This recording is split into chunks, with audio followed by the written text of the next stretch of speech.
جب تک اس نے مجھے دے رکھا تھا وہ میرے پاس تھا، جب اس نے چاہا اس نے واپس لے لیا۔ اسی نے دیا تھا نا۔ تھوڑی دیر بعد خبر آئی کہ آپ کے جتنے جانور تھے، ہزارہا اونٹ تھے، بکریاں تھی، ریوڑ کے ریوڑ تھے، سارے جانور جو ہیں وہ مر گئے۔ کسی نے آ کر کہا کہ اب آپ کی جتنی دولت تھی، جتنے جانور تھے، وہ بھی مر گئے۔ سبحان اللہ، آپ اللہ کا شکر بجا لاتے، کہتے یا اللہ جو رب کا تھا اس نے واپس لے لیا، اسی کا تھا، جتنی دیر چاہا میرے پاس رہا، واپس لے لیا اس نے۔ میں اپنے رب کی رضا پر راضی، میں اس امتحان پر راضی ہوں۔ اللہ اکبر۔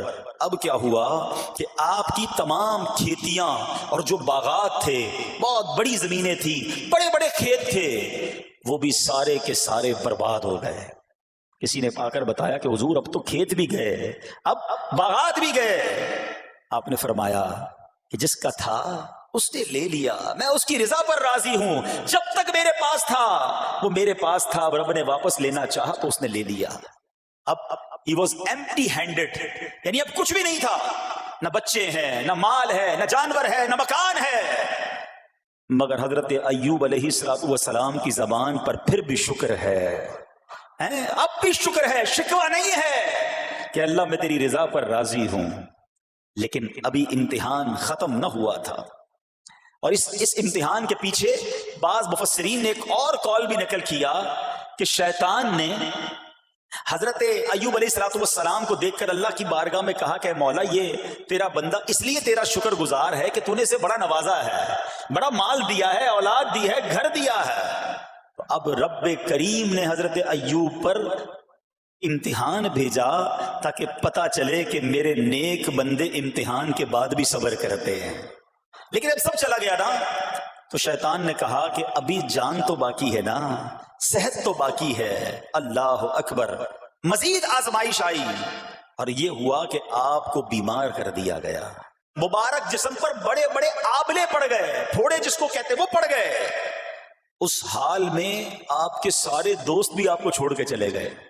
آج کل ویسے بھی حال ایسا ہی ہے جناب، جب تک پیسہ ہے، شہرت ہے، آپ کے پاس کوئی مال ہے تو آس پاس بہت سارے لوگ ہوتے ہیں، مگر جب یہ سب چیزیں چلی جائیں نا تو بعض اوقات ایسی کنڈیشن میں اپنے اور پرائیوں کی جانچ بھی ہو جاتی ہے کہ اب کون کھڑا ہے۔ دوستی مال کے لیے تھی، دوستی شہرت کے لیے تھی، دوستی منصب کے لیے تھی، یا کسی کی ذات سے واقعی خالص دوستی تھی؟ اب کیا ہوا، آپ کے سارے رشتہ دار، سارے دوست بھی دور چلے گئے، سوائے آپ کی فرما بردار زوجہ تھی جن کا نام تھا رحمت بن افراہیم، اور یہ حضرت یوسف علیہ السلام کی پوتی بھی تھی، اللہ کے نبی کی آل سے تھی، وہ آپ کی خدمت کرتی رہی۔ اب جسم پر پھوڑے ہیں، آبلے ہیں، ایک بیوی ہے، نہ پیسہ ہے، نہ مال ہے، نہ بچے ہیں، واٹ ایور جو تھا سب ختم، مگر زبان ہے کہ اس پر پھر بھی اللہ کا ذکر جاری ہے، پھر بھی شکر جاری ہے، پھر بھی صبر ہے۔ بات کرنا آسان ہے جناب، مشکل آئے اور صبر کرے بندہ، اصل امتحان یہ ہے۔ زباں پر شکوے رنجو علم لایا نہیں کرتے، زباں پر شکوے رنجو علم لایا نہیں کرتے، نبی کے نام لیوا غم سے گھبرایا نہیں کرتے۔ ہم میں سے کسی پر ایسی آزمائش نہیں آئی نا، چھوٹی موٹی آزمائشیں تو آتی رہیں گی۔ ایک بات یاد رکھنا، یہ زندگی کی جو گاڑی ہے نا، یہ مسائل کے پہیوں پر ہی چلتی ہے۔ ہمیں بعض اوقات کسی کی گاڑی، کسی کا مکان، کسی کا خوبصورت چہرہ، کسی کی مسکراہٹ دیکھ کر لگتا ہے یار یہ تو دنیا کا سب سے سخی آدمی ہے۔ ایسا نہیں، تو یہ نہ سمجھے کہ سارا جہان جناب سخی ہے اور میں اکیلا دکھی ہوں، ایسا نہیں ہوتا، بلکہ ہر اس جہاں میں تقریباً ہر بندہ ایسا ہوتا ہے جس کے ساتھ کوئی نہ کوئی دکھ لگا ہوا ہوتا ہے، کوئی نہ کوئی پریشانی ہے، کسی کو مال کی پریشانی، کسی کو روزگار کی پریشانی، کسی کو بیماری لگی ہے، کسی کو اور ٹینشن ہے۔ تو یہ کبھی بھی نہ سوچے کہ میں زندگی گزاروں گا اور کوئی ٹینشن نہیں آئے گی۔ تیار رہو امتحان کے لیے، امتحان ضرور آنا ہے۔ اب کمال یہ ہے کہ اس امتحان میں پاس کون ہوتا ہے۔ حضرت ابراہیم پر امتحان آیا، زبان پر صبر ہے، شکر ہے، شکوہ نہیں ہے۔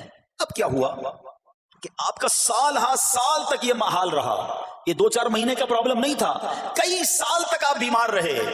آپ کی زوجہ جو ہے وہ خدمت کرتی رہی۔ اچھا یہاں ایک غلط فہمی دور کر دوں کہ کچھ لوگ یہ کہتے ہیں، یہ کتابوں میں پتہ نہیں کچھ کتابوں میں لکھ دیا گیا کہ حضرت ایوب علیہ السلام کو معاذ اللہ کوڑ کی بیماری ہو گئی تھی۔ ایسا بالکل نہیں تھا، کوڑ کی بیماری نہیں ہوئی تھی، بلکہ نہ کوڑ ہوا نہ جزام ہوا، آپ کو جسم پر پھوڑے پھنسیاں جن کو کہتے ہیں آبلے نکل آئے تھے، کیونکہ کوڑ کی بیماری وہ ہوتی ہے کہ جس سے لوگ نفرت یا حقارت کرتے ہیں۔ اللہ کے کسی بھی نبی کو کبھی بھی کوئی ایسی بیماری نہیں ہوئی جس کی وجہ سے لوگ اس سے حقارت یا نفرت کریں یا دور بھاگیں، کیونکہ اللہ نے ان نفوس قدسیہ کو، ان نیک بندوں کو، ان منتخب شخصیات کو لوگوں کی ہدایت کے لیے بھیجا ہے۔ ان کو کبھی کوئی ایسی چیز نہیں ہوئی کہ جس سے لوگ گھن کھا کر دور بھاگیں، تو یہ بالکل غلط ہے۔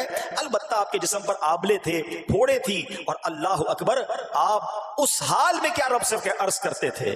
آپ عرض کرتے تھے، قرآن میں یہ الفاظ موجود ہیں، انی مسنی الضر وانت ارحم الراحمین۔ ترجمہ کیا ہے؟ مجھے تکلیف پہنچی اور تو سب مہر والوں سے بڑھ کر مہر والا ہے، رحم کرنے والوں میں سب سے بڑھ کر رحم کرنے والا ہے۔ یعنی اللہ کی بارگاہ میں یہ عرض کرتے تھے، یا اللہ تکلیف پہنچی ہے، رحم تو نے کرنا ہے، تو ارحم الراحمین ہے۔ آپ سے گزارش ہے کہ نیکسٹ ویڈیو ضرور دیکھیں۔ ویڈیو پسند آئی ہو تو اسے لائک کریں، سبسکرائب کریں، بیل نوٹیفیکیشن کو بھی پریس کر دیں۔ ملتے ہیں ایک نئی ویڈیو کے ساتھ، تب تک نمازوں کی پابندی کے ساتھ اپنا خیال رکھیں۔ اللہ حافظ۔